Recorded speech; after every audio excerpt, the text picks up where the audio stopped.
appointee in any state office, and especially in the governor's office. So I have been also working with our, what is it? Secretary Clinton's, what is she? Secretary of State Office of Muslim Communities, the Special Representative Farah Pandit, and down in Washington, D.C., are working with Department of Homeland Security, working with our White House Domestic Policy Task Force to kind of create Illinois as a model. So it's very important. I mean, whatever we do here, it is being looked at by the federal government. And it's really important that we organize very well and engage everyone to kind of show the diversity of the Muslim community here, ethnically, education-wise, skilled, jobs, in every possible way. Just if you allow me, can I add the important thing, lack of participation is due to the education. We tend to, I mean, in my opinion, again, this is my personal opinion, we tend to see results immediately. We are not long-term focused. But that is changing, of course. Programs like this, position like this, these are the things that are slowly deviating from our thinking. So education, long-term thinking is what matters. Brother Hamid was saying that why we go 500, 600 people there, why not we appoint one person?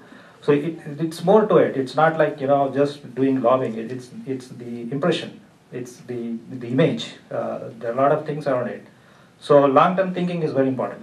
Who has a question? I'd actually like to add a little bit, because I think that's a very important question that you brought up. And I think part of the, because I tend to talk just in terms of people going to legal profession, which is related to the political arena. It's also related to some other professions that we talk about, like journalism and advocacy and all these type of things.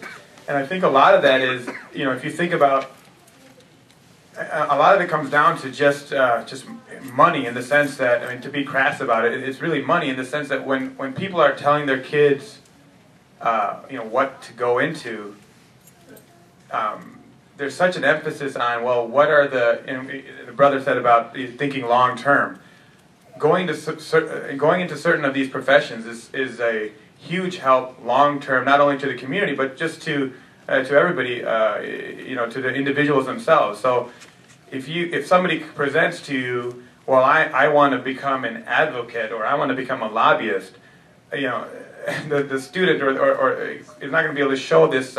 Well, look, this is what lobbyists make right out of college, or this is what a lawyer makes right out. Everyone has this impression about, So I think that's the major problem. That I think on the level of parents, and we have a lot of parents here, that they have to be open to all the different professions, right? At once, and realize that they're all part of the bigger piece of the puzzle. Like, I talk to a lot of law students now, or people who are in law school, considering law school, and the first thing I tell them, because sometimes I get into some of these career panels, first thing I say is like, well, right away, go into this profession because you love the profession, because there's something in there that stirs your passions. Not because you think right away, like, well, I heard lawyers make X amount of money, or I heard doctors make X amount of money. I go, you have to drop that thinking, because it is a long-term goal. If you have people thinking that way, then you will never get the journalists, you will never get the advocates, you'll never get the people in the different, even within government. It's not like somebody's quote-unquote going into politics. Somebody will go into the environmental agency because they have a passion about that. Somebody will go into the ethics commissions or things like that. So people have to just have a broader mindset about what they go into.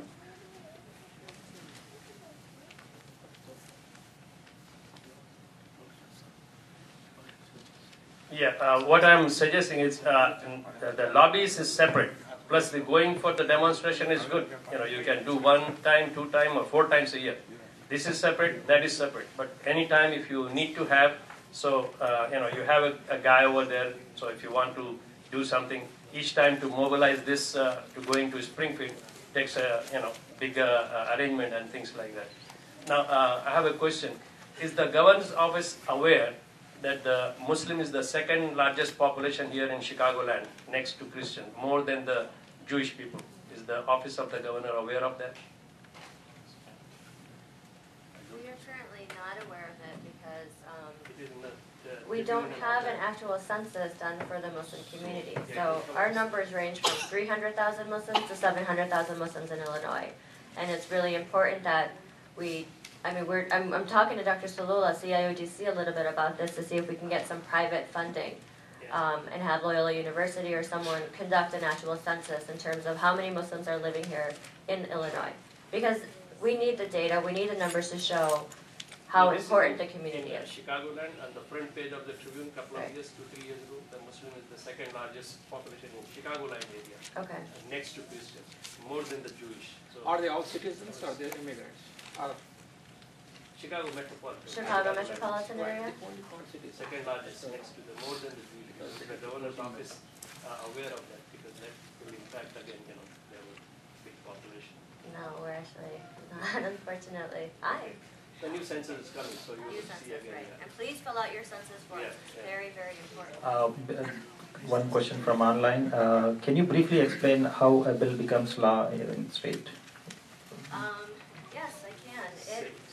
Briefly, a bill gets introduced as a shell introduced bill.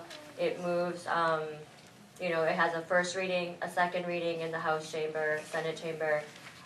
You have witnesses that kind of come in and advocate for the bill, or not.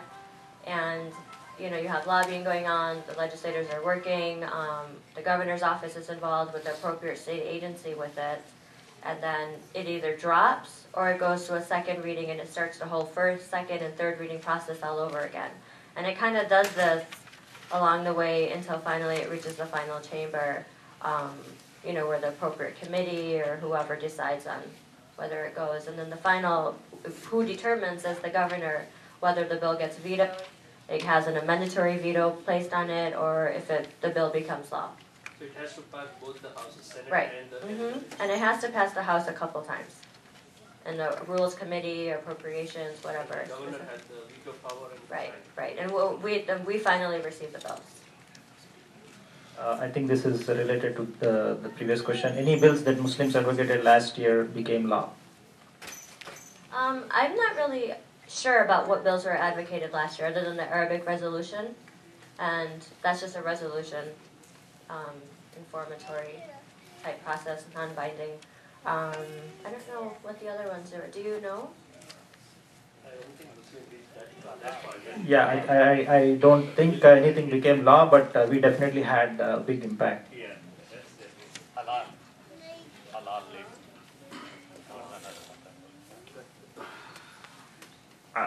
I hope Pat Quinn stays after this current term. And my question was: is the position that's created for you or where you are working right now, will that continue if a different governor comes in? Hopefully, Pat Quinn will stay for a longer time. But is that a permanent position or is it determined by the governor? And what we have to do to have it permanent?